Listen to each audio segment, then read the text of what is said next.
Hi, Anthony. Hey, Joe. You're on. Yeah, as long as, I guess, are you using the microphone? Yes, I am. Okay. Is Mr. Godingson there? Whenever you're ready, sir. He's here and he's present. ready to go. All right. Kathleen 12 is not o'clock on here. the nose. Let's get rolling. All right, go for it. Let's call this meeting to order then. We just have two board members, Mark Ginhart and myself. We can move right on to approval of the minutes. Second. And there's just two votes here, so we'll vote affirmative. Yes. And moving on to the approval of the agenda. I had a little trouble getting into finding it on board docs, today, but, I'll work through this today. Yeah. So Second. Approval of the agenda. And approved. All right, information items, Mr. Gabriel. Yep. As we do each time, just going to hit a couple upcoming topics. As you know, today we're going to be hitting the calendar and a few conferences. Really, the spring, you're going to just start, as you'll hear in the weeklies and as we'll be bringing over the next couple of months, it's going to be a lot of renewals, some curriculum adoption for science, and things of that nature. So it'll just, we'll continue to be one or two more conferences towards the end of the year, some of the federal programs, ones that are required, and then mostly renewals for software and curriculum. Anthony, I know we're in a budget, season as well, so, and it's kind of a different committee, but are there any ways and we can find savings, out of the education committee? We can, as we start to get into those conversations, I think as a larger committee with the budget, we can certainly talk in an education committee about anything that we can look at in teaching and learning. I will remind you, we cut about 23% of that budget last year. I know, and this no, I don't, right. So at this point, a lot of our teaching and learning costs are fixed with multi-year licenses for curriculum, teaching materials. But of course, like we do each year, we will take a look and see if there's any areas, and if just keep in mind purchases, anything else that we purchased this year towards the end of the year has already been budgeted for this year. So the handful of conferences at the end of the year we have coming up, it's only one or two that are part of the what we deemed last year, like required or core. We didn't do P&C this year. We didn't do the Standards Aligned Institute this year, but federal programs, the data summits, those, we saw as essential, are already budgeted for this year. But yes, as we get into the budget discussions going to next year, if and where we can find savings, we can certainly discuss that. All right, sounds good. Mr. Gabriel, just real quickly, I know it's not a huge amount, but every penny counts when we're doing the budget. Last month I'd asked about potentially looking into flights out of Trenton instead of Philly because they're significantly cheaper, since a lot of times we're going to Florida and stuff and they go down there. Any movement on that, or? So we put in the weekly for you. Okay. So it was in the board report that week. The only one airline flew out of Trenton and only one time a day and has a very high cancellation rate. Okay. And so we didn't want to put our people in the position that happened. But number two, they are still on the waiting list. And that waiting list is about 40 people deep. So it doesn't look like we're going. Okay. Anyway. No, that's what I mean. I must back to that week's weekly. I did include a paragraph about that. Yeah, I must have missed it then. Sorry. That's okay. Thanks. So since we might potentially miss that this year, or is something that we're going to, save that money and put towards next year? We're talking about putting it towards we're going to see Mrs. Herman's talking to Skyward to see if we can get their people to come to us for 3 days in person and train us. Wouldn't that be nice? It would be. That's very rare these days. So we're hoping, we try to look for training with especially these big tech companies, and they're like, oh, well, here's a bunch of videos. But there was an option that, we found out later and we have to look at cost, right? And see if what it is compared to what the flights would have been for the conference, and then weigh that against what, if any, professional development monies we still have left. We have to do something for the staff because this is moving to, while it's an upgraded version of Skyward, it's, as Mr. Greenwood will say over and over, it's really like moving to a new system because it's so different. And with a lot of our staff on that side of the house that are responsible for it being new, because we've had a lot of turnover in the technology office, in the PIMS office, registrar enrollment and assessment and data, it's going to be really important to get them trained up so that we don't, whatever happened with Skyward years ago, before I got here when they brought it in, we clearly didn't do enough because it was so broken in terms of the child accounting and the data. So we're hoping to work to get somebody in this spring to work with our team for a day or three, if we can, in order to get them up to speed on the new system so that when we do the rollover in July, June, July, it's a little bit cleaner and more accurate. So how widespread is Skyward, in the county?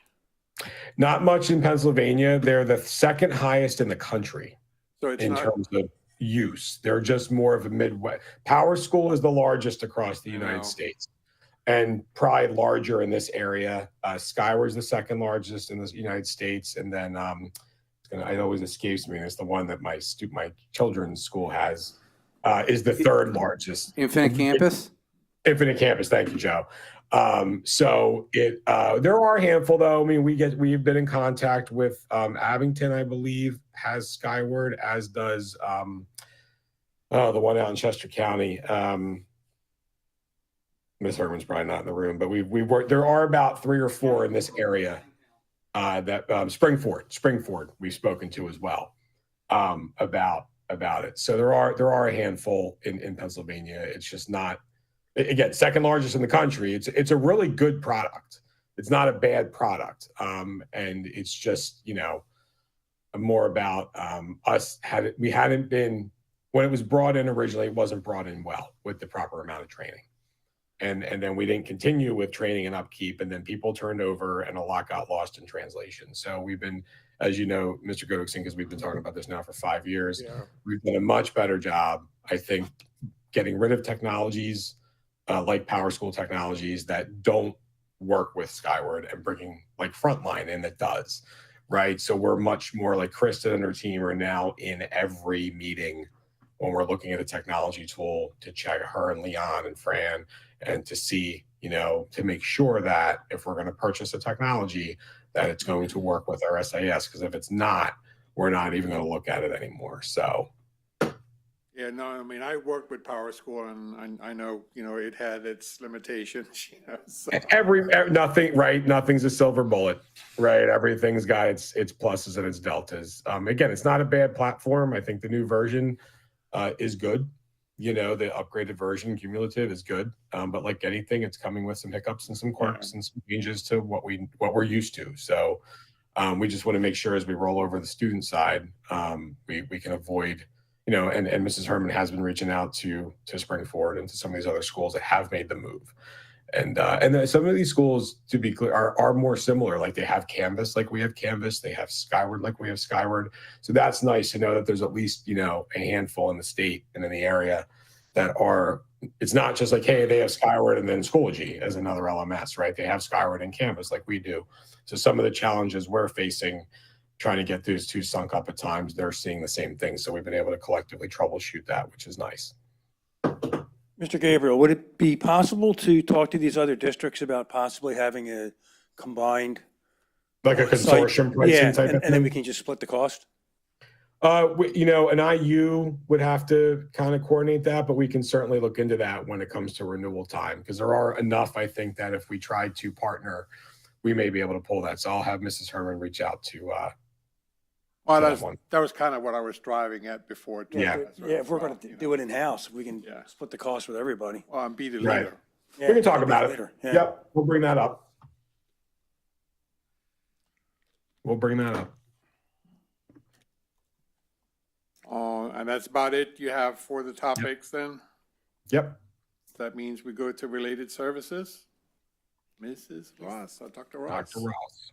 Good morning. I have 2 informational topics. The first one is related to our related services providers. We're going to be going out for an RTF, or an RFP, I apologize. The last time we did this was in 1920, and then the time before that was 2013. So we're coming up on that cycle. Our contract with our current service provider for speech, OT, PT, and our BCBAs is ending at the end of this year. So we'll be putting out that, that document, that request for proposals to look again at what service providers might be there, to compare the services that they can provide and the costs. At this time, we're not using the IU at all. So we are using the IU for some pieces. Unfortunately, PTS was not able to backfill some positions in speech when service providers left. So we ended up having to contract with the IU for 3 speech therapists. All of our other ones are with PTS. But that inability to staff as quickly as we had hoped, along with some other misfirings of lack of overlap in support, have caused us to really consider to go out and look again. And you're looking as well for occupational therapy and Yes. physical therapy. Speech, OT, and PT. And then we currently do have the 3 BCBAs. We will continue to work to bring the BCBAs in as employees, but if we can't fill those, then we'll utilize the agency. I didn't realize there was, a contractual, problem with, trying to steal those people. There is. So the contract that we currently have actually has a 18-month non-compete clause in it. So staff members that are currently working with us through the agency would not be able to be hired with us. So we're hopeful that we'll get some proposals from different companies. The last time we did this, we got, I think, 10 or 11 different proposals, and we utilized our rubric. We'll continue to do that. My team will come together as a committee, meet, review, and then bring in our top choices, and then move forward from there. Okay. The other topic I have is just an update on early intervention. So we are in the thick of early intervention transition. This year, we have a total of 83 students at this point who are identified for early intervention transition. By the time we get to the end of the school year, we're closer to 100 historically, because students are still entering into the EI system. The nice part is right now there are 27 students who are identified as speech only. So we know that there's less of an impact potentially on our special education classrooms. There's about 56 that could be eligible. So we're going through the process. Lori has completed 7 days of meetings, and we have 2 more meeting days left to finish those out. Our school psychologists and Lori and I met to review the process, to update our procedures, to make sure that we're going through everything in a timely manner, to be able to determine placement programming that's appropriate for the students. So when you're talking about early intervention, you're talking about students that's ready to come into kindergarten for next school year? Yes, so they are either of kindergarten or first grade age. In early intervention, as a parent, you can choose to say that second year. So they're either of that. Most often our students, even who are first grade age, come into kindergarten. That's the more frequent. But they are all students who are ready for school age and currently have an IEP through early intervention services. So that's a sizable group of students, though you did mention a great proportion is Yes. speech only, but. So it is our average. We have an uptick significantly. I know that some school districts did have a significant uptick over the time since COVID and things like that. We have had slight increases, but they've been very gradual and consistent. We do continue to have a high number of students who will be entering with an autism diagnosis. So that potential for autistic support and the increase in autistic support is still there. At this point, we're still working through being able to do observations, getting to know the students, reviewing the records to really determine what those students might need specifically.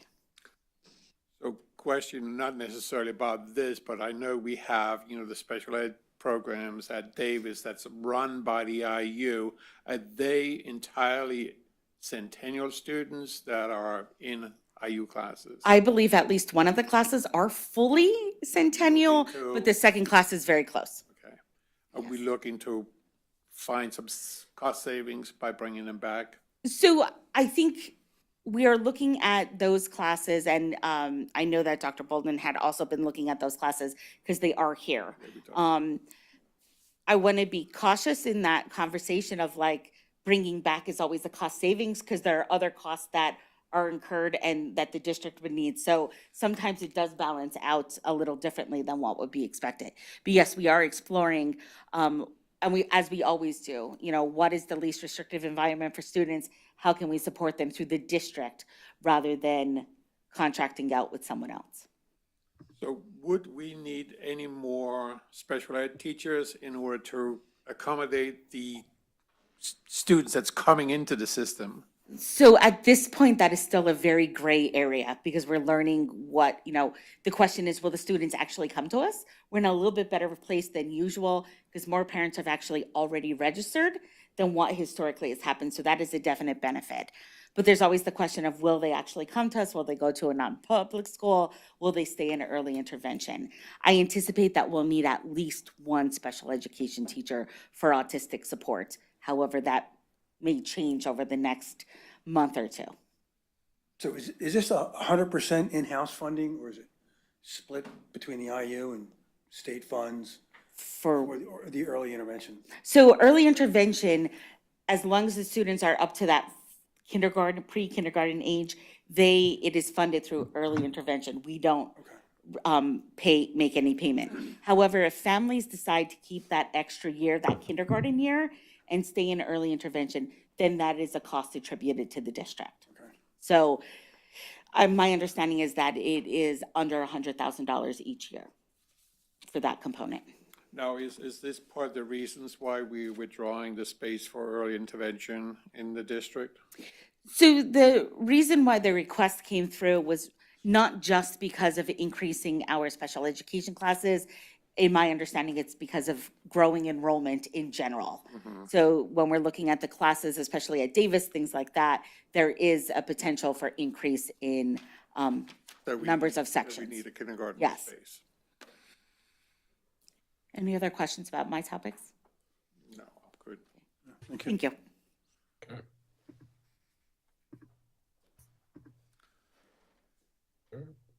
Presentations, Mr. Rutz. All right, thanks. I appreciate it. Anthony, thank you. Anthony, are you controlling that on your end or? I am, yep. Okay, so you'll take jump my right to cues it. as I need it? Perfect. Okay, sorry, guys. So we wanted to share the winter local diagnostic assessment data with you, which falls into 3 areas. It's DIBELS, iReady, and iExcel. You remember the fall local data presentation back in October. This is showing our growth and where we are now at the winter benchmark. Anthony, thank you. This is K3 DIBELS. You can see that all grades K through 3 scored above the middle of the year national benchmark. The gold line across here, this is the middle of the year benchmark score for each grade, K1, 2, 3. You can see the numerical increase from fall to winter and then the percent increase from fall to winter as well. And again, the gold bar here is the DIBELS middle of the year benchmark. And you can see that for all grades K through 3, we've had growth above that, which is really good. And we talked, Anthony, stay there. Remember we talked about in October about the kindergartners coming to us below where they've been historically. So to see this growth by mid-year back to above the benchmark is a testament to our teachers, our coaches, and the work we do in OTL. Thank you, Anthony. Next slide. What's that light blue bar? Which one? Scroll down. Oh, I'm sorry. This was fall. Oh, okay. And then this is winter. Okay. That just shows the growth. Okay. No, good question. I wanted to make sure I had that on there. Yeah, Thank you. it's a nice growth. Right here. that we see. Yes, thanks, Anthony. Yeah, thanks. I always appreciate this because we get to test drive this before going to the full board with this. This is the MTSS, the tier triangle that you've seen a gazillion times of where we are, these ranges with tier 3 being 2 or more grade levels below, tier 2, 1 grade level below grade level standards, and tier 1 at or above grade level standards. Go ahead, Ann. So, do we have any way of looking at the differences between the group that's listed as special ed students versus regular ed students that's falling below grade level? I'd have to check with iReady to see if we can pull that out. I think they Yeah. would be because, clearly, there's a big portion Yeah. that's considered special ed. up in I'll tier reach out to 3, iReady and iExcel and see if we can disaggregate that because they may be able to do that on the back end for us. So, okay, thank you. So here is our K-8 reading diagnostic. This is our fall, where we were in the fall. This is where we now are in the winter. We've moved 8% of students out of tier 3, 8% of students out of tier 2 for a 16% increase, moving 16% of our students into tier 1. This is only after about 12 to 14 weeks of instruction. It's phenomenal. And I wrote a note to myself, so I apologize, gentlemen and ladies. Sorry, Aunt. I did the math here. This shows that 16% of students in K-8 reading move from tiers 2 and 3 into tier 1 based on their growth on the winter diagnostic. 16% represents almost 600 students, which is about 23 classrooms of students. That would be a good number to put on there, because I was I'm going to ask going that. to. That's, Thank Yeah, you. that's an amazing I'm number. going to. Thank you, Yeah. Mr. Githart. That whole statement, Yes. I think if we did it, remember in the past, we've done like a box down here? Yes, I have it, Anthony. I just have it on. I had it on. Yeah, I had it on that's a. really I impressive. had it That's on a a lot of Ruts kids. copy. that's a lot of kids. Yes. It's a lot of teachers working Okay. really hard. Next slide, Ant. And you know, I always talk about this, my silly bucket. I talk about this bucket of growth every year. You have a bucket of 100% growth that's expected or typical in a year. This is the norm where we are nationally. The middle of the year growth should be about 55%. As a district, we're at 83%. This is good. We're about 2% higher than we were at this point last year. So I'm very happy to see that. And as you can see, oh, Anthony, okay, yeah, I got the box there. Okay, with the explanation, thank you. Okay. Maybe put last year's on there so we can see that there is growth I could. year after year. I I could mean, do I that. don't know if Yeah. it would We be did that in confusing. the It would fall. be confusing, but at It least could be, that's what I'm worried Yeah. about. Maybe we make a note down here We could, Anth, yes. in the box, this is 2% higher than last year's, the year growth, Yep, something like that. Yep, because it's great to see Yep. continued growth. okay, K-8 math. Thank you, Anthony.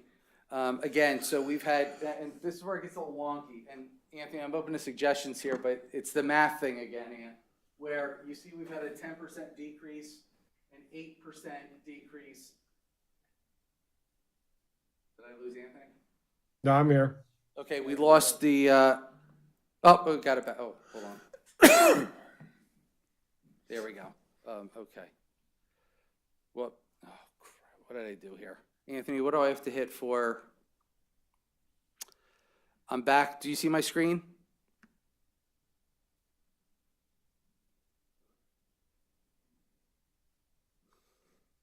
Okay. Yes, if you could ask Leon to come in, because we lost Anthony and something timed us out. Shoot. I'm sorry, guys.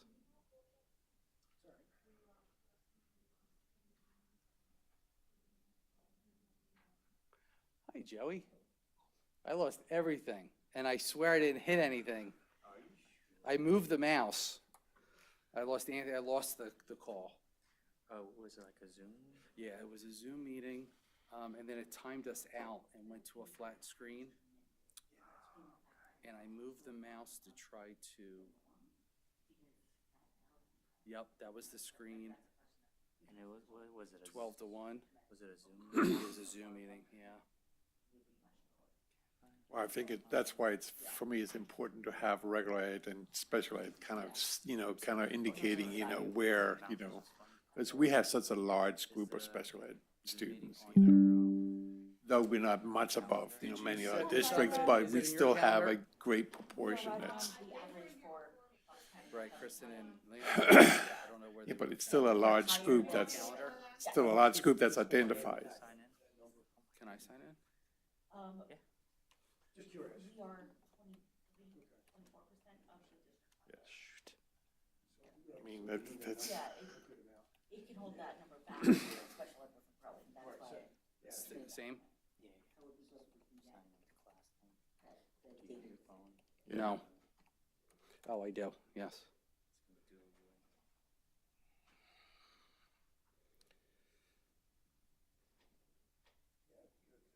He said I could.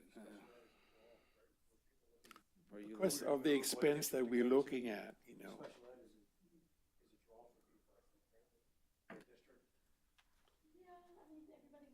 you, Joey. No problem. He just texted me, yes.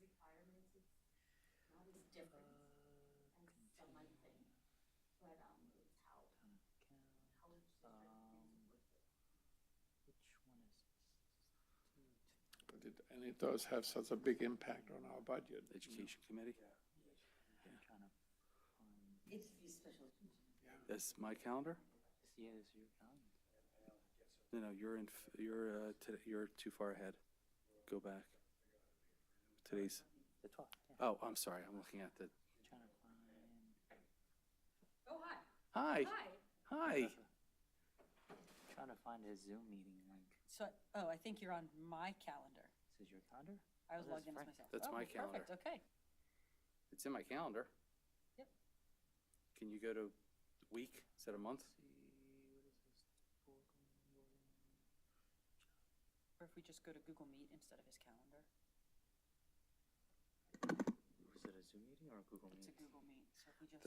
That, Oh. Yeah, if we just do a Google. that's saying the Meet, it should 5th. meet. And then the only one he has scheduled right now Yep. is the education. We'll turn our camera on. Anthony's still there. Perfect.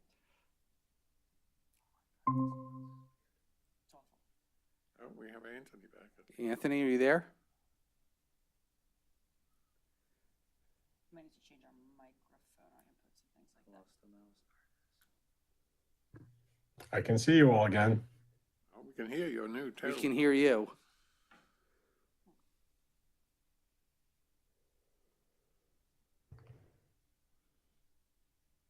I think it's this one. Anthony, can you hear us now? Ant?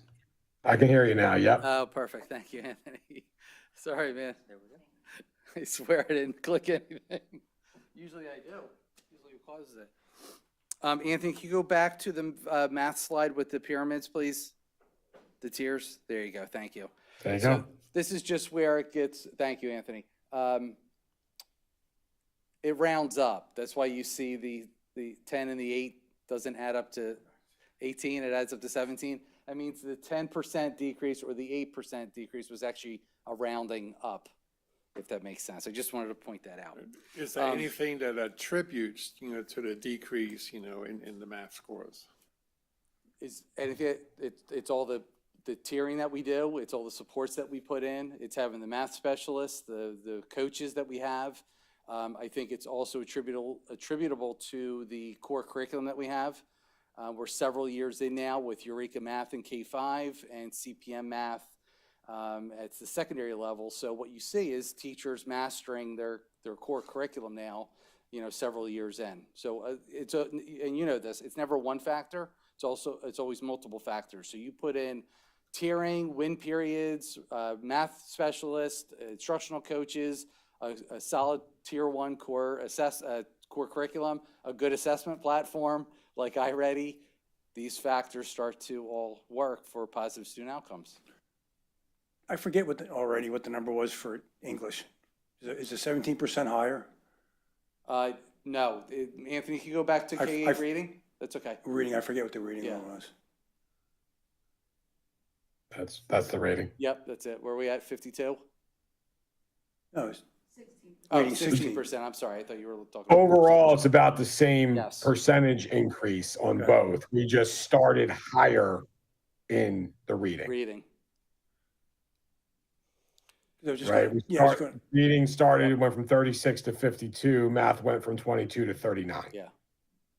And historically, math has been lower across the Yes. district. And I was just gonna say that a bigger move in math looks really good, Yeah, and Mm-hmm. I was very right? happy. Because that's typically been the harder one. when we It's been the harder one to tackle. Yeah. And remember, and Anthony, you might remember the number off the top of your head. I don't know exactly, but what was very happy to see was, remember when our PSSA scores and our Keystone scores came out, in some grades, in some areas, Keystone, we were starting to get pushing 40% Yeah. proficient at advanced, which is that's like a magic number in math. If we can get back to 40, and I'm just not talking Centennial, I'm talking statewide, national. If we can get back up to 40% and then above in students being proficient and advanced on these math exams, the fact that we're getting near that number again is a good sign.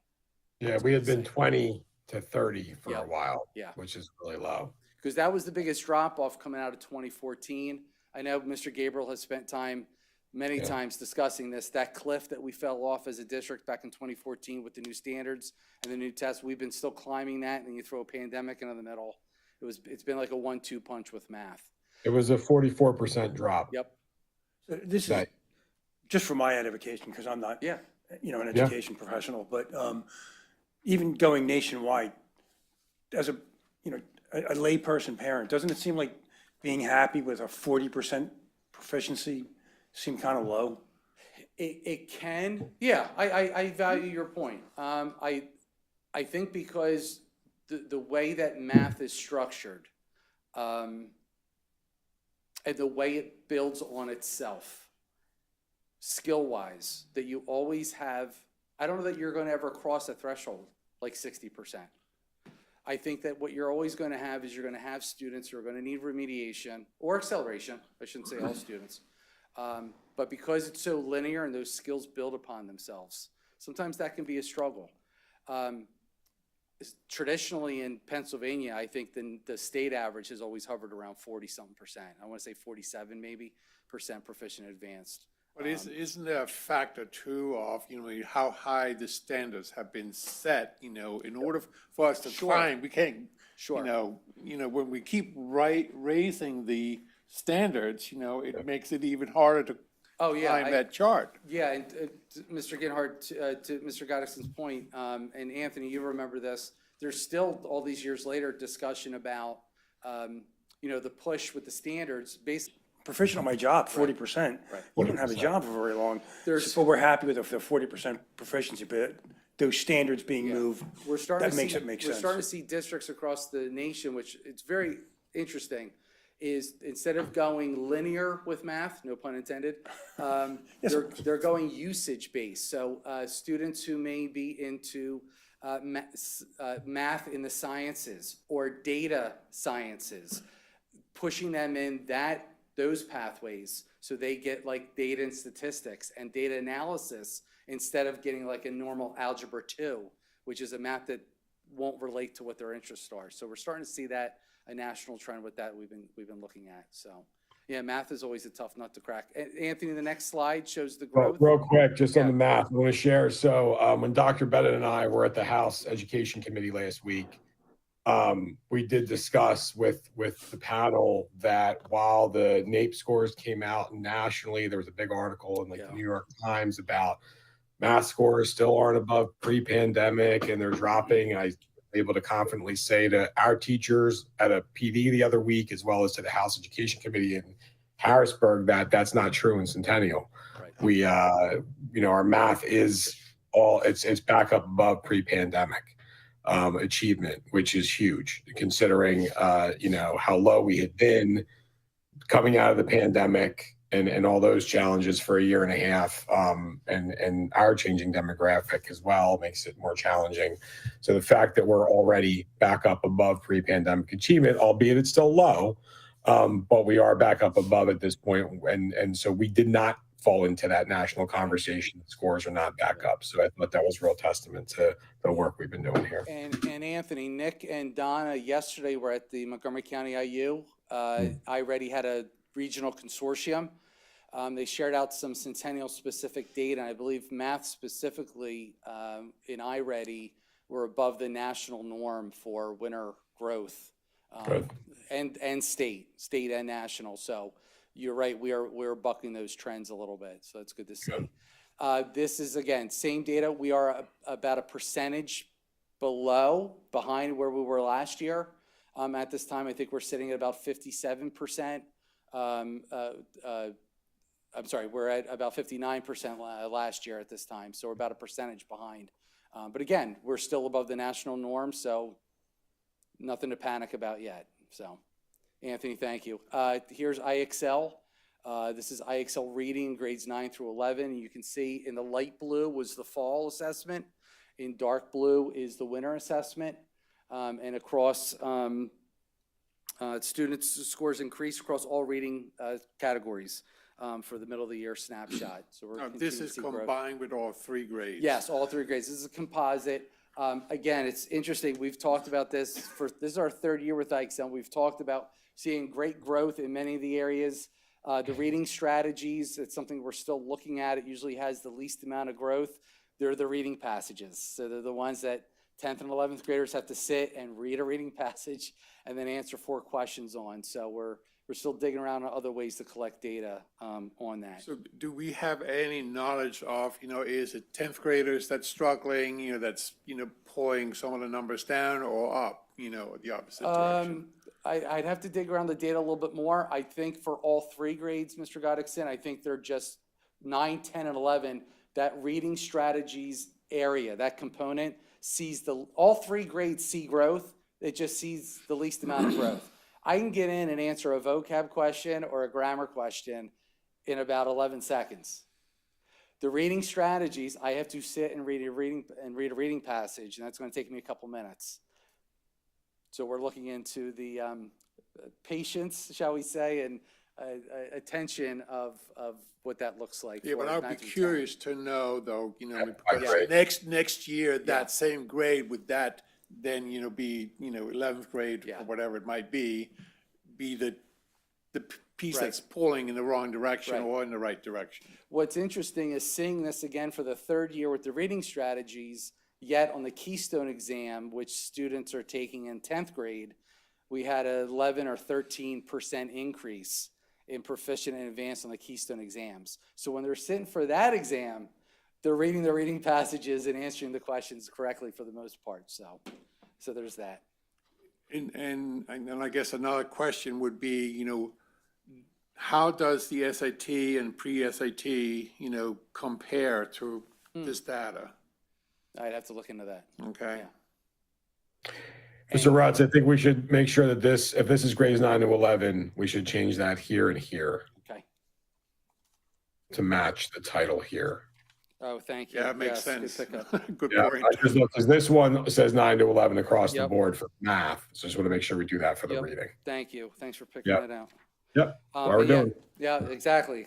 Good test run here. And this is math, algebraic thinking. Again, this is composite for grades 9 and 11. Geometry, it basically will stand on its own. And most of the growth in geometry is in 10th grade because that's the year that we teach geometry. But again, we're seeing increases from fall to winter. So we're trending again for 3rd year in a row using IXL in the right direction. And again, 6 years in with CPM math. This is our 3rd year using the diagnostic with IXL. So Mr. Goddickson, back to your point earlier, consistency of systems, programs, curriculum, supports, people, all starts to help and give you these results. This is just continued. I can't read that, so I gotta look at my notes because I can't see that small, sorry.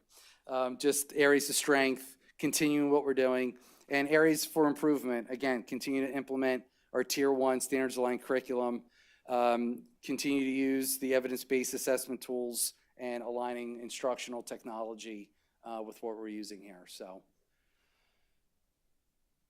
Any questions? Well, I kind of asked them as we Yes. went along. Yes, so- any additional, Yeah, any no, additional so questions? if I can recap, the 3 follow-ups on our end is we're going to see if we can break out iReady by special ed. Yep, We're going to take and see if we can break out IXL by grade, and we're going to try to see if we can do some type of correlation between SATs and PSATs. Is that what you would ask, Mr. Goddickson? Yes, it was.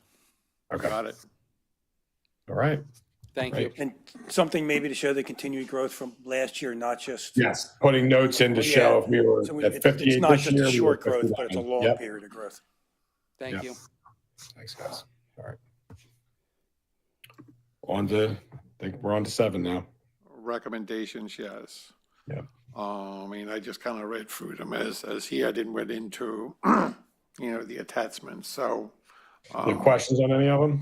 I don't really see any questions, No, any not of at all. this. So I just want to make one quick comment about the library book orders. Yep. I know I've had my occasional issues here and there with some orders, so I think it's only fair that when I see really good stuff, I point that out too.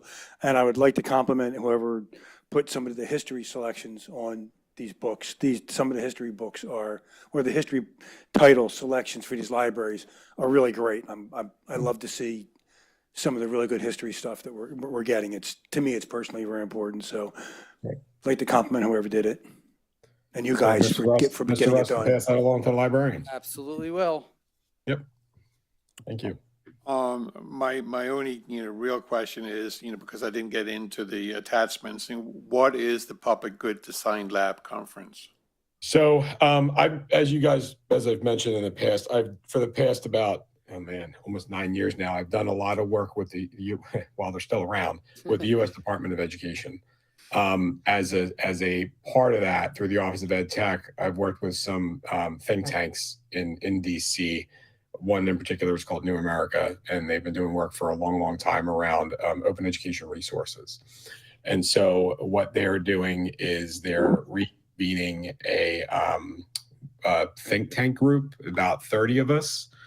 And so Mrs. Herman and I have been invited to, because of our work here in Centennial on AI, as well as the open education curriculum work we're doing, have been invited to sit on this panel and part of a work group for 2 days in DC and talk about everything from, I think the questions, it's around artificial intelligence, the future of education, what is the added benefit of AI as a tool? What are the opportunities and challenges?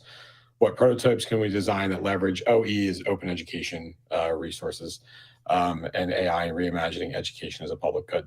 So it's educators, students, researchers, policymakers, designers, developers, and experts. And so it's fully funded, fully paid for by the foundation.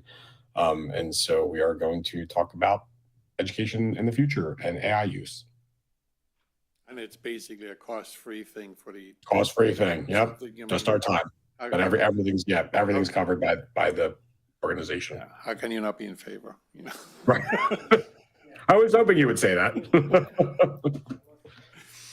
No, I just could not, get into the, attachments. That's why I thought, No well, I'll problem. ask it, so. And how soon are we looking to pilot these FOSS and Carolina Open Ed, Science Ed? In the next week and a half, 2 weeks. All right, so Yeah.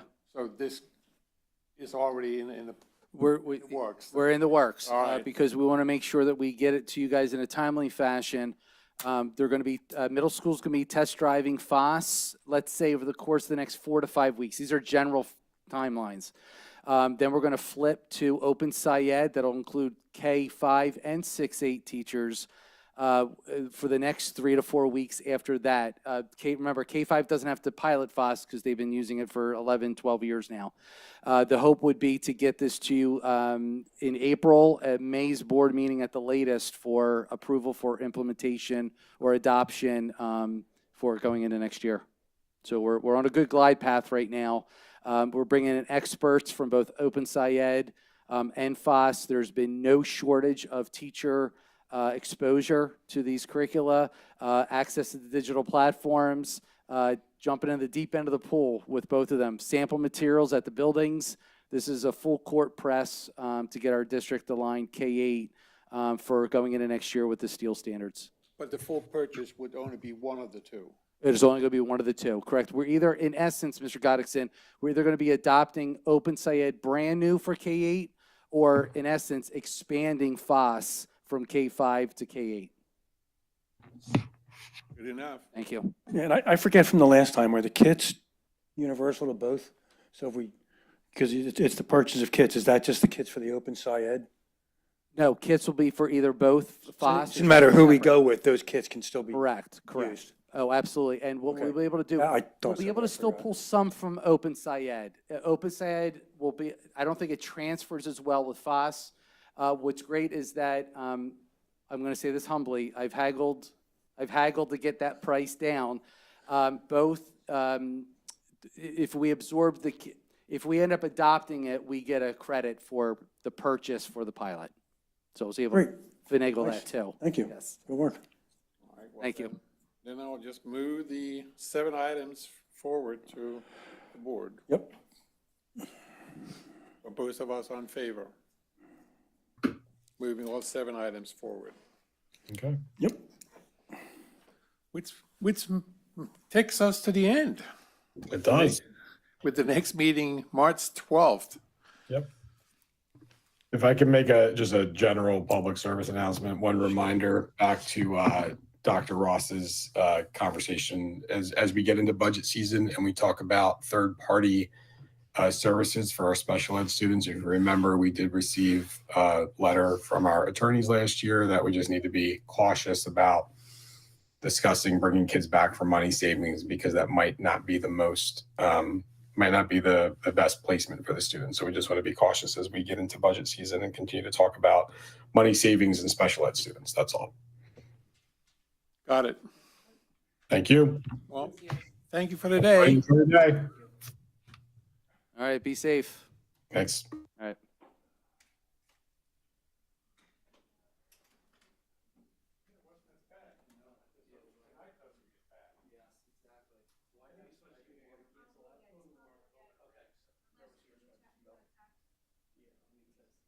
Is there a risk for a 2-hour delay for tomorrow morning, or it all I depends? think it's gotten less of an option. Yesterday, they were saying like, it's gonna be a refreeze, it's gonna be a refreeze. But it's supposed to climb up high enough that it shouldn't drop. That it might not even So freeze. fingers crossed. Yeah, Just about freeze, it's gonna yeah. rain. Because there was supposed to be a second and a third storm Yeah, that's what I that heard. was coming and they seem to have fallen apart. And it's certainly warmer than it. Yes. It's okay. I'll take that. I grew up in the Poconos, so I'm used to So you- snow, this I'm is used to, nothing. this is nothing, but I'd like a good snowstorm back, yeah. Just one. I grew up with snow. I'm old enough, I have my film. Right? I worked in it for 40 years. I've had enough. All right. Thank you both. Be Have a safe. good one. Stay warm. Good day.